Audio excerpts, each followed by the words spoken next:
What's going on, guys? My name is Red Flame Lord 5, and welcome on back to Outer Wilds. In the last episode, we kind of didn't get as much done, but we did discover a lot of, like, you know, just world building and stuff. We learned a lot about the Hanging City and some of the vessels and what happened before, you know, how the Nomai got to the solar system. So, now we're gonna, oops. Now I think we're gonna go find another escape pod. And I believe I said we were going to go to the one on the Hourglass Twins. So let me get my old scanner out here. Scan for distress beacons. Alright, we're not going to listen to that all the way there because I already know where it is, but...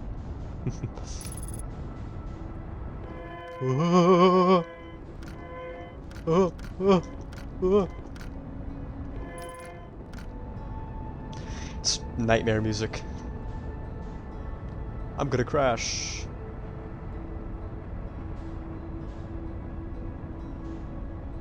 Just kidding. There, you can actually see it. It's that that big light right here. But do you see how much stuff there is? It is going to take forever to explore all this. I'm excited.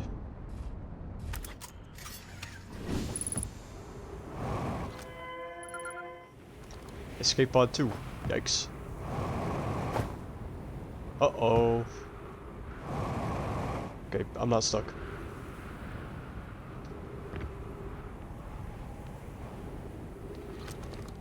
Alright, there's some text here. We need status reports for all systems, but initial things first. Is everyone unharmed? Our escape pod's passengers are afraid, but physically well. And Anna, everyone survived the crash. This is a relief, at least. You have my gratitude. Burr, were you able to find the other escape pod's distress signals? I can hear both signals somewhere in this star system, but I don't believe either escape pod crashed on the same planet as us. Oh, that's it. I thought there was more. And I think this is the same as the other escape pod. Yes.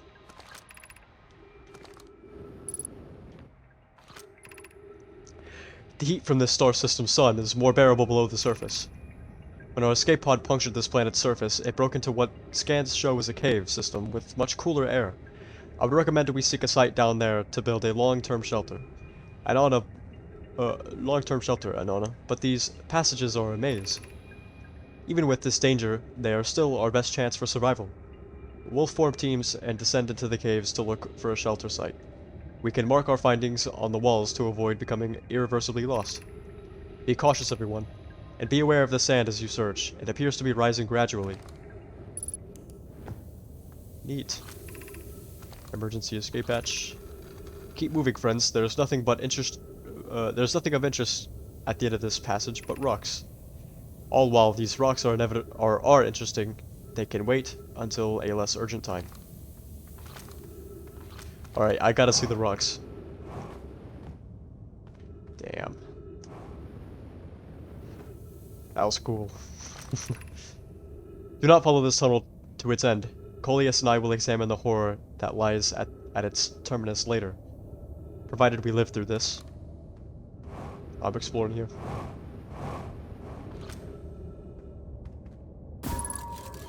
Ah, that looks like an anglerfish. That's the one they were talking about at Brittle Hollow. Very cool. Now we explore this way. We have found an enormous cavern at the end of this passage that appears promising. I believe we could construct long-term shelter there. The cavern Melore found is a wise choice for shelter. Could one of you mark the directions for the others to follow? This is the start of the path to the shelter site. I've left directions to guide you there. Of note, we must hurry, as the pathway there is filling with sand. Do not allow yourself to be buried by sand, and make sure no one else is lost.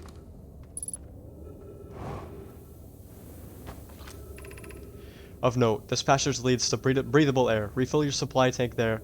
We cannot tell how far or deep these tunnels may wind. But do not linger, as this area is exposed to the heat of this alien sun. I'll be alright. Where to go this way to the Hanging City? Or wait, that's not what it is. I forget what they call this place. We'll see. The path to the shelter site is somewhat convoluted, so follow the instructions ahead closely. To reach the shelter site, walk forward until you meet the sandfall at the pit, then turn left, continue to the room filled with rock column formations, and climb upward through the opening above them. The sand here is rising, so you must be cautious but swift. So I think he means left here, then up somewhere. Ah, up there.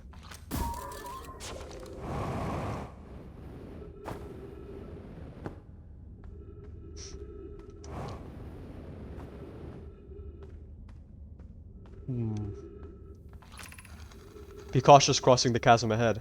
The bridge Melloray and I crafted will do its job, but it isn't strong. Once on the far side, look for the tunnel hidden behind the falling sand. Follow it and you'll reach the shelter site. What's over here? Nothing.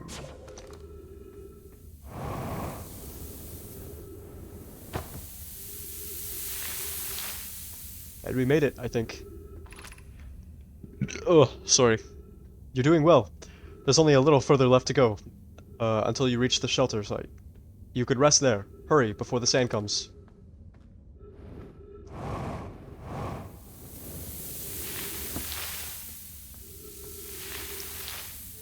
Okay, I think we made it. Before we go in, we're gonna go up here, though. Just the anglerfish again.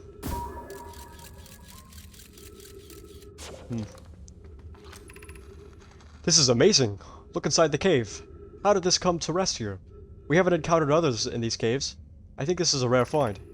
An update. We need to find a way inside quickly.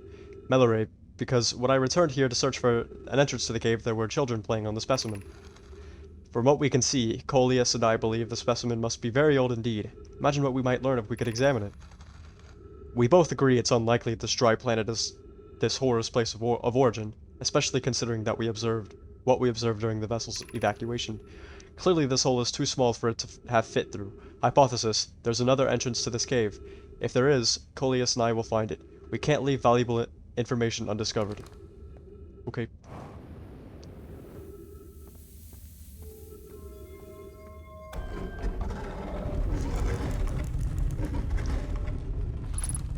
Alright.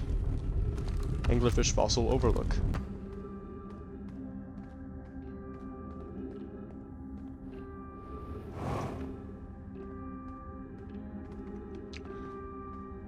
Alright, we made it. Very cool.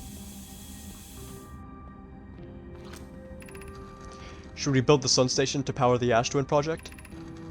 I almost can't comprehend this as being suggested seriously.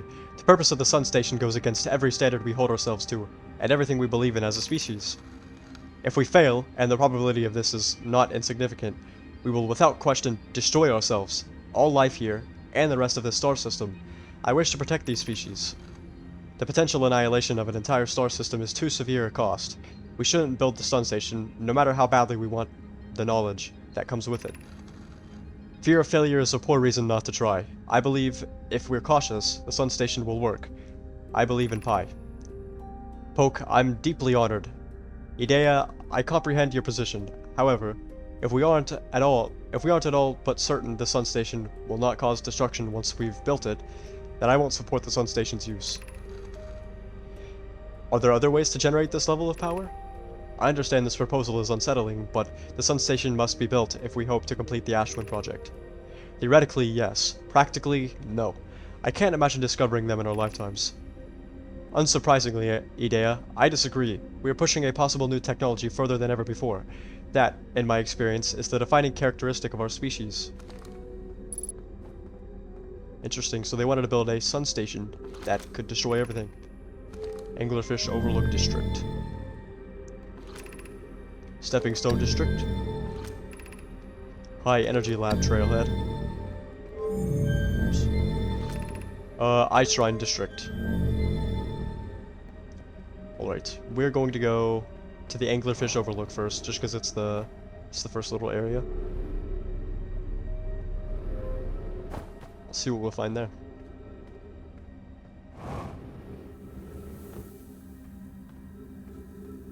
Bones.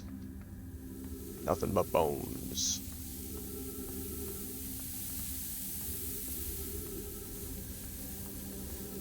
Hmm.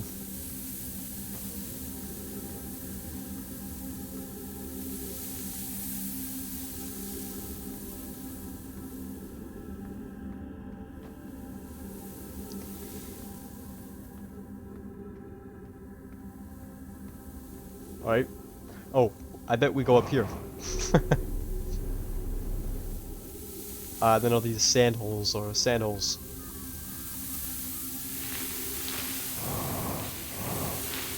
Nope. Alright, I survived. Am I stuck? No, I'm not stuck.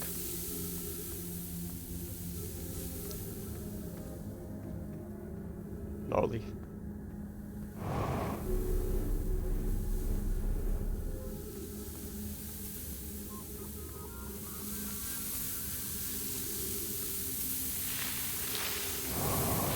No!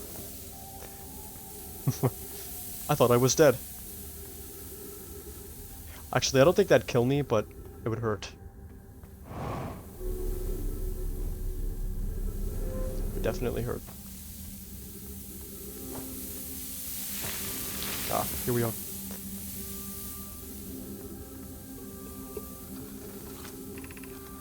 Who's been computing shuttle trajectories to the sun station?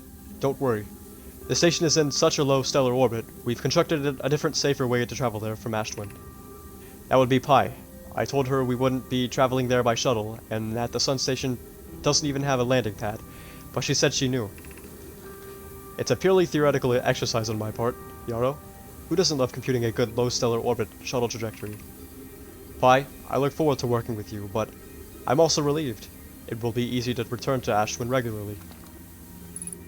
Okay. Go up here. What if there's more? This does not seem like the anglerfish overlook. Oh well. What next? We should go... Well, since it's filling with sand, it would be smart to start from the bottom up. But I don't actually think there's anything down there. Unless there is. Oh, I wonder. I don't think so. It does look like there's something there, though. So I'll run over there. Stepping Stone Cave.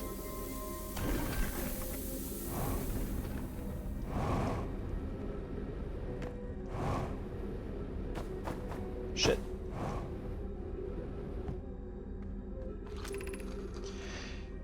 We're meeting at the Fossil Fish Cave to play the game. If you're too big to climb through the Anglerfish Overlook hole, you'll have to go the long way, but it isn't far. Go to Stepping Stone Cave and then up and into the Fossil Fish Cave. I tried to get to the Fossil Fish through the Stepping Stone Cave, but I couldn't find the entrance. Where is it? Tag it can't fit through the Anglerfish Overlook hole anymore because he grew bigger. He's taller than Levi now. Who cares? Elix is still the tallest. Remember to feed the fossil fish first. If you go to the anglerfish overlook and throw a light to his mouth, he'll show you the way. Alright. What the hell is this?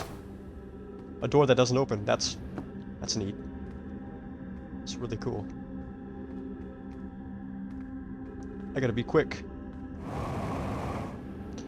Alright, our next location is probably going to be the anglerfish. I have a creeping suspicion I was supposed to go here before Giant Steep, but that's okay.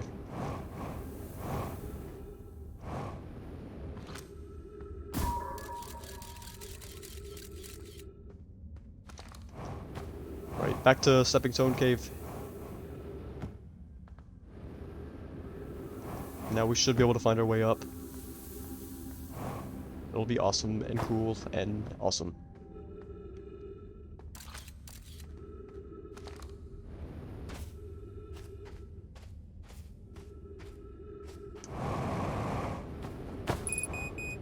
Shit.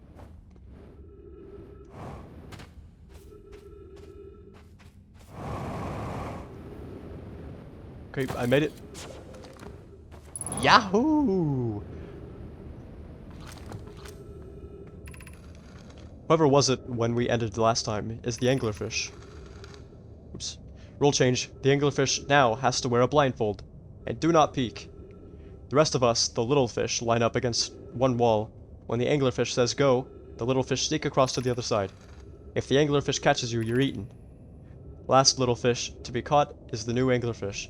The old anglerfish gives the new anglerfish the blindfold and becomes a little fish. Why are we changing it? It's too hard if you can't see anything. Aunt Pie says real anglerfish are blind, so you have to wear a blindfold. The rule stands. Rule update. It's okay if younger kids don't wear the blindfold when they're it. The rest of us will still wear it for scientific accuracy, and to make the game more even. Dude, I love playing games as a kid. If only I could continue to do so. I will never play a kid game again. Anglerfish study. Visually, the specimen appears to be of the same species as the anglerfish in Dark Bramble. We don't believe it originated from this planet. This anglerfish's digestive tract suggests death by starvation. An update, Melore. While I was here making sketches of the anglerfish, I observed the children I saw earlier playing here again. They've added a rule to their game that incorporates our research. It's wonderful. I'm entirely delighted. It's never too early to appreciate biology. The long growth protruding from its head is bioluminescent. Perhaps it used this growth to attract prey. A lure. Ain't that just the way? But now we're back up here.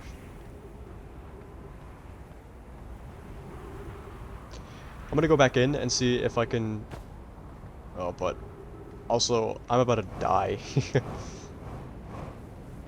I need more oxygen and fuel. Ouch. Wait, it didn't fill me up all the way. Come on. Where was I? Over here? Yeah.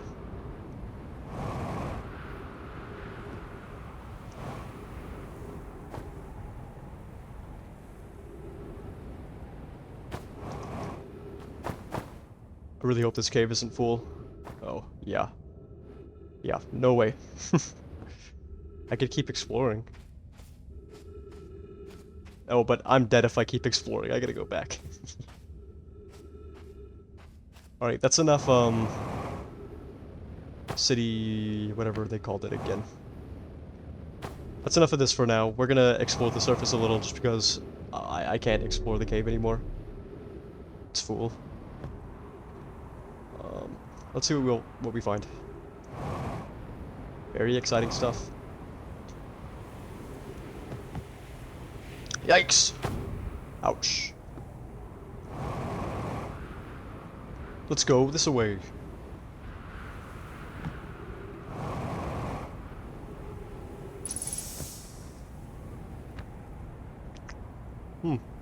Play recording. Kurt's research notes. Property of Chert. Clearly, the Nomai were making astronomical observations here.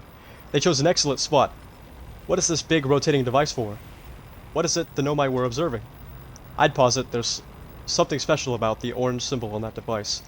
Hal and the new astronaut's translator tool would be nice to have handy about now. Okay. Thankfully, I've got a translator tool.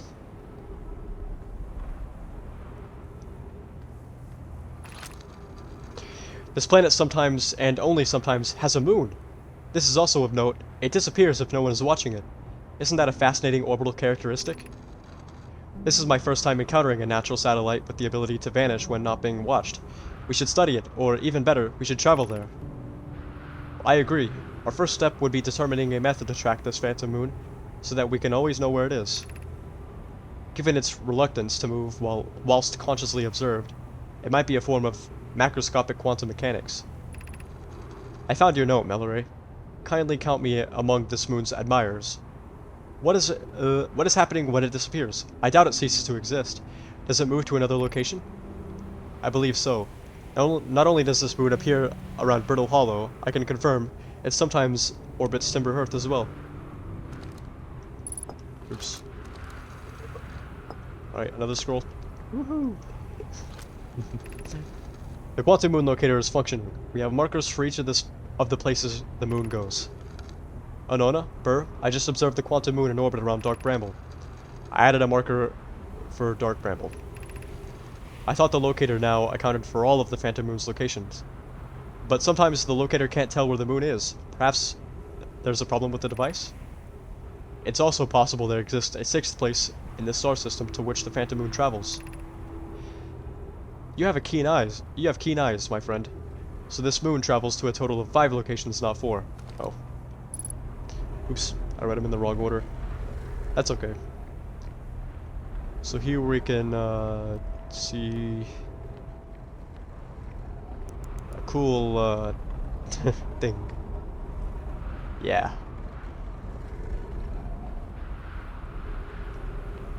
The stars look so nice in this game. I love it.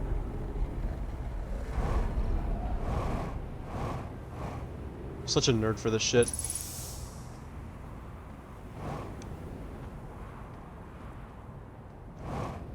Let's go here now. Oh, wait. No, I don't think that was anything. Yikes. I hit it too hard. Ah, I'm running out of time. Hurry, hurry, hurry, hurry, hurry. What is this? The Sunless City. I can't get in there.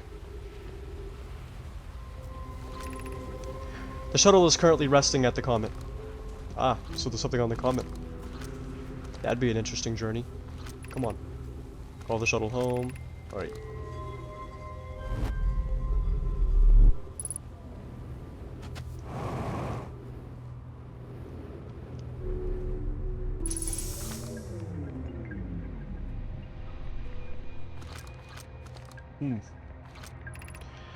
I fear our situation may be dire. Pi, Poke, and I landed here on this comet not long after its arrival in this star system. Our shuttle's equipment heard a strange energy reading coming from somewhere beneath the surface. Pi and Poke were able to locate a fissure in the ice on the comet's sunward side, and they descended inside to investigate the source of the readings. But Pi and my sister have been gone for a long time now. They haven't contacted me since descending below the surface either. Should I leave the shuttle to look for them? I want to follow protocol, but I don't know what I'll do if they aren't well. Poke, Pi, come back to me safely, my friends.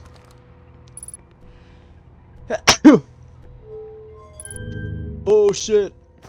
Oh shit! Back, back, back.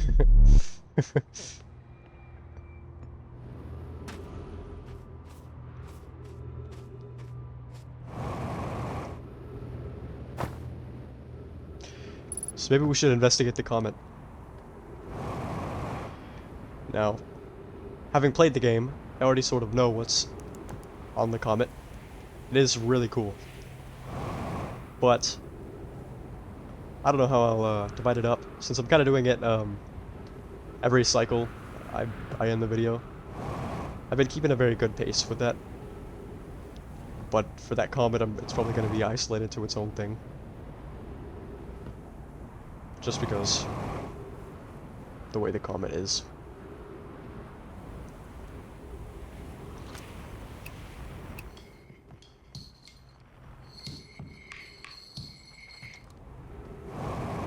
Alright. Let's investigate this guy. Shit. Ow. Sometimes momentum will carry you so far in this.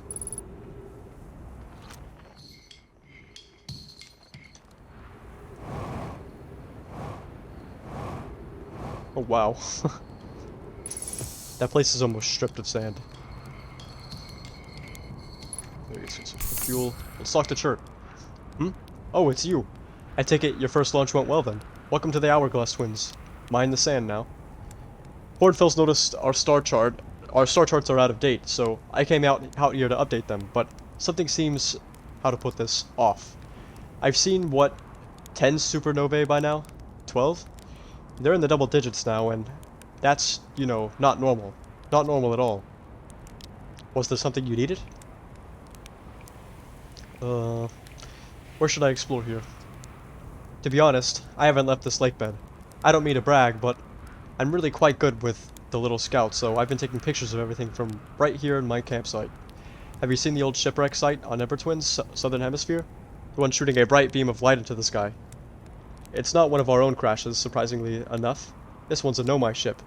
You'll find Nomai ruins across the Twins, but strangely not a single settlement. Believe me, if there was one to see, I'd have seen it with my little scout. So where do they live? Not on the surface, clearly. Ember Twin is full of cave systems, though. Maybe the answer lies underground. I've already found them. Stupid ass. Why are there so many stars going supernova? I have no idea. Massive stars go supernova when they reach the end of their lifespans, so it's possible that the stars are older than we realized. Maybe our models are wrong when they don't live as long as we expected. Honestly, I'm not fond of either option. If our charts are wrong, what else is wrong? And our sun? But no, I shouldn't jump to conclusions. I'm probably overlooking something. That's it. I just needed to collect more data. Oh, buddy, you have no idea. Okay, I think we're gonna go just through one of these little passageways. See where it leads. Oh shit, I didn't get a signal. Oops.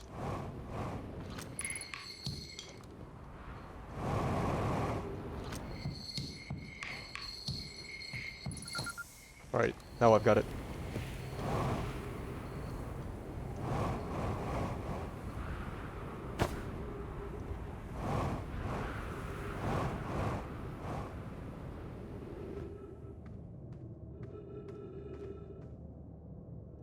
I think it stopped rising. No, it didn't. Shit. Alright, well I missed my opportunity to read this. We should probably come here, at the beginning of the next cycle. Yeah? Because I think we're about done here.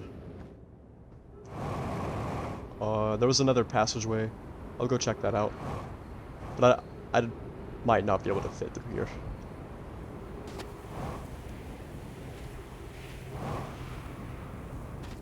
Yup, no way. That's a death sentence. So I think that's it for this surface here. There's this as well, actually. But I think this is just an extension of the caves. Yeah, it looks like it.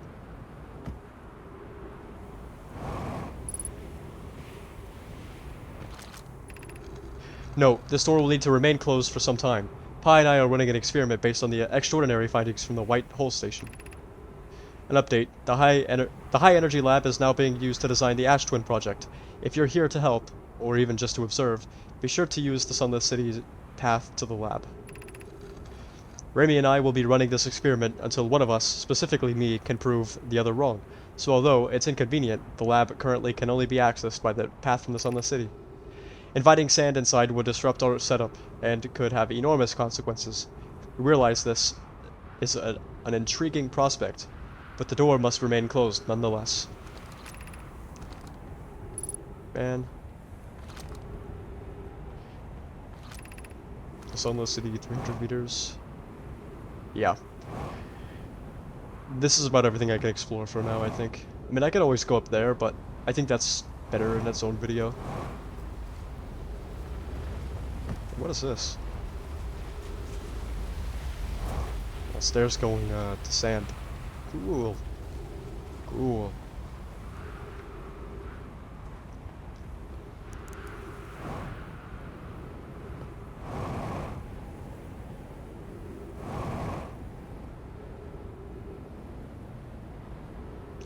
Okay, I think it's time to head back to the ship. Then I'll just skip until the sun explodes because I don't think there's anything else we could do here.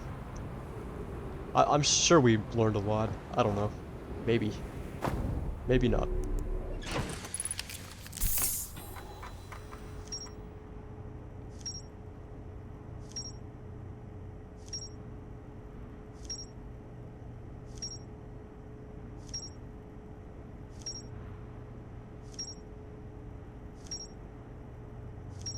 Alright, yeah, I think we learned quite a bit.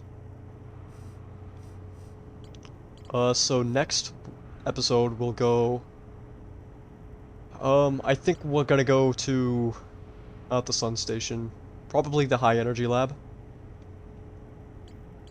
And then after that, it's looking like the White Hole Station might be our next destination.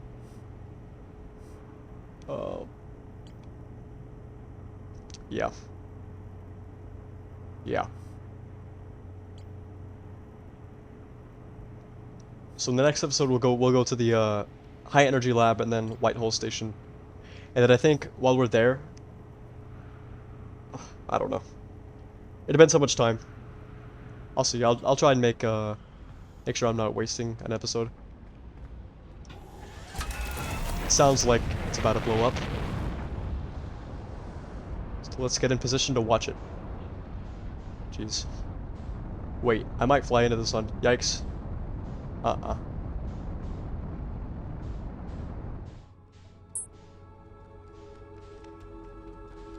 You know what? Let's go... I don't have time for the comment. Where's Brittle Hollow?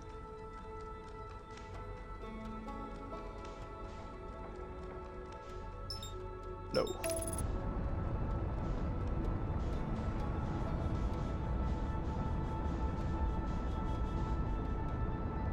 I think I do have time for the White Hole Station this episode.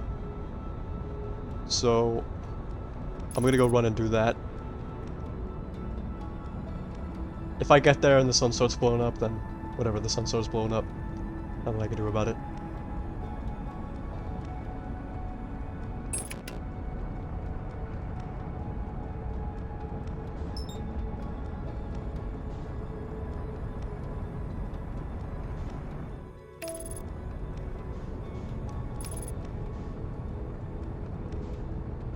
It's so cool. Look how close the hourglass twins are to the planet, or to the sun, I mean. That's crazy. People live there. Nope. Not me.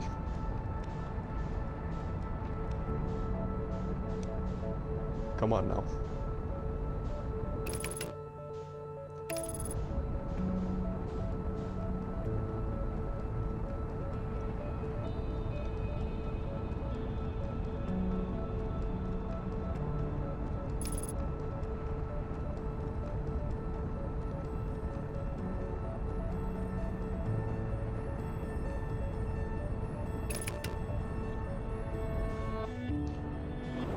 Shit! I almost hit the... I did hit the thing. That's okay. Ah! Oh,